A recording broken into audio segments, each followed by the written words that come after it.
Vážení účastníci, vitajte na ďalšom kurze, v ktorom sa budeme venovať službe Analytics, konkrétne ako zlepšiť návratnosť investícií do AdWords pomocou využitia prehľadov Analytics. Dnešný program bude zameraný na nasledujúce témy. V prvej časti sa budeme venovať doporučeným postupom, ktoré vám pomôžu prepojiť sledovanie účtu AdWords v službe Analytics. Druhá časť bude zameraná na prípadové štúdie, a teda na interpretáciu štatistických údajov. V tretej časti, a teda záverečnej časti, si vysvetlíme štatistiky na ďalších prípadových štúdiách.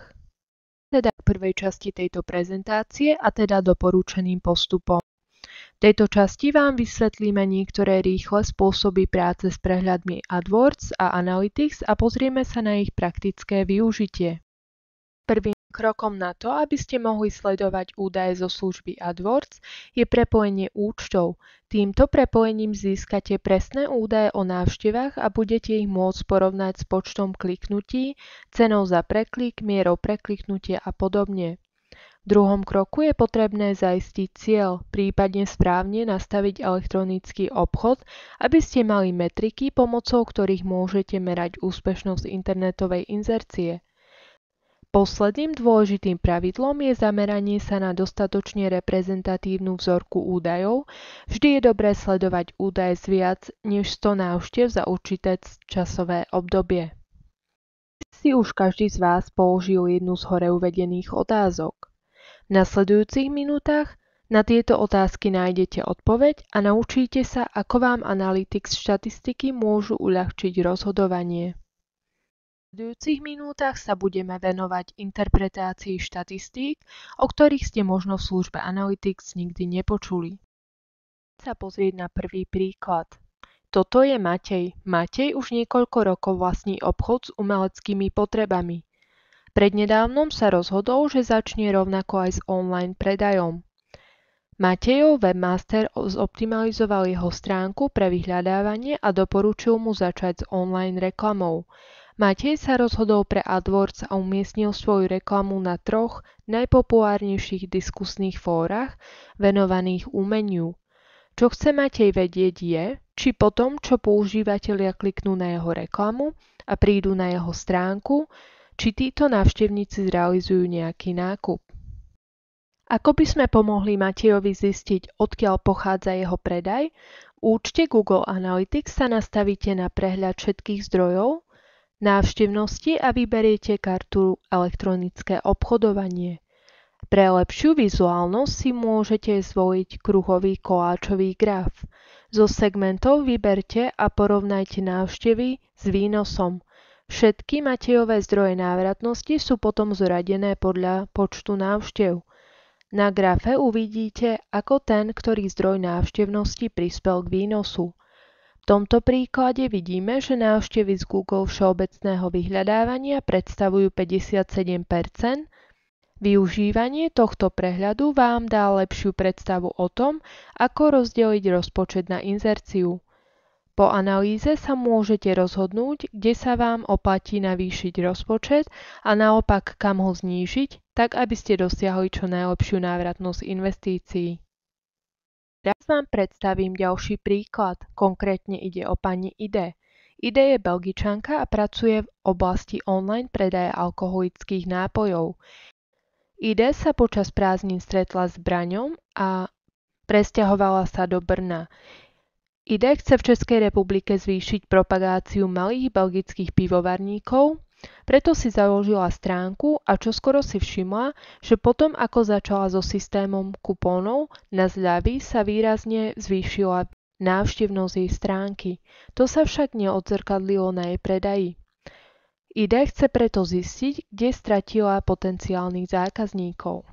A ako pomôcť ide, pozrime sa najprv na prehľad vizualizácie cesty, aby sme videli, v ktorom bode procesu cesty návštevníci opustia stránku a prečo nikto z nich teda nedosiahol stanovený cieľ. Na to, aby ste videli tento prehľad, je potrebné mať nastavený aspoň jeden cieľ. Ak ho máte nastavený, tak potom tento prehľad nájdete v časti Ciele v hlavnom menu.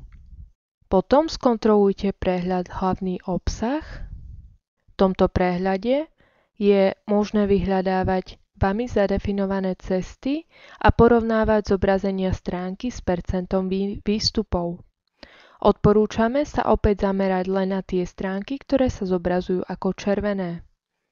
Ak tieto stránky sú stránkami, z ktorých by návštevníci nemali odísť, mali by ste opäť použiť už spomínaný nástroj optimalizátor webových stránok. V poslednej časti tejto prezentácie sa poďme pozrieť na ďalšie príklady, ktoré vám pomôžu pri interpretácii štatistík.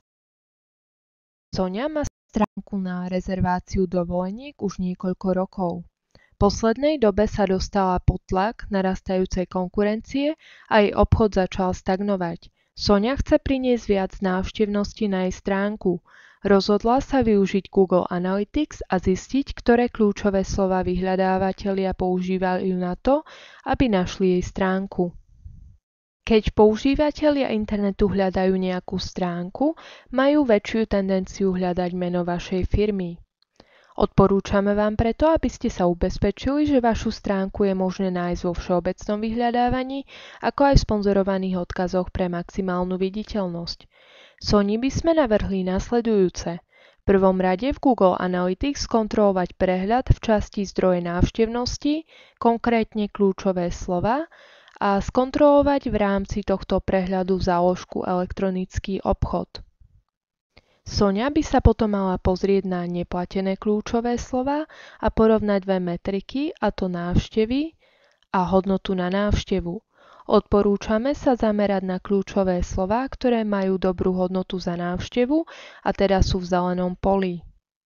Ako som už hovorila, je dôležité, hlavne v oblastiach s vysokou konkurenciou, mať dobrú viditeľnosť vo vyhľadávaní, ako aj v sponzorovaných odkazoch. Jedine takto sa Soni podarí dosiahnuť dobrú zobrazovanosť tak v platenom, ako aj neplatenom vyhľadávaní. Tentokrát vám predstavím reklamnú agentúru MM, ktorú založili Martina a Michal, ktorí spravujú niekoľko klientov v rôznych oblastiach biznisu.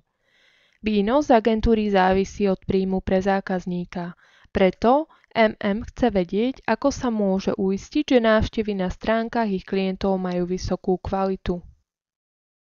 Najlepším riešením pre agentúru MM by bol prehľad AdWords kampaní v časti zdrojov návštevnosti. Opäť je dobré zvoliť si grafické porovnanie. V ďalšom kroku je potrebné vybrať prehľad na základe kľúčového slova. Potom treba porovnať dve metriky, a to návštevy a mieru odchodov. Toto porovnanie by agentúre malo dať náhľad na kvalitu návštev. Bolo by potom dobré rozanalyzovať stránku a reklamný text, ktoré sú asociované s tými kľúčovými slovami s vysokou mierou odchodu. Existujú dve riešenia. Môže sa stať, že červené kľúčové slová alebo reklamné texty s nimi asociované nie sú príliš efektívne. V tomto prípade môžeme odstrániť tieto kľúčové slová, nahradiť ich inými alebo pouvažovať nad iným typom zhody. Prípadne vylepšiť reklamný text. Ak si myslíte, že text aj kľúčové slová sú kvalitné, tak môžete pouvažovať nad optimalizáciou stránky. Opäť na tento účel môžete použiť nástroj na optimalizáciu webovej stránky. Týmto sme ukončili prezentáciu na tému Využite prehľady Analytics k zlepšeniu návratnosti investícií v službe AdWords. Na nasledujúcej snímke sa vám objaví krátky dotazník, ktorý vám zaberie iba pár sekúnd, ale nám pomôže pri plánovaní našich ďalších kurzov. Budeme vám vďační za jeho vyplnenie.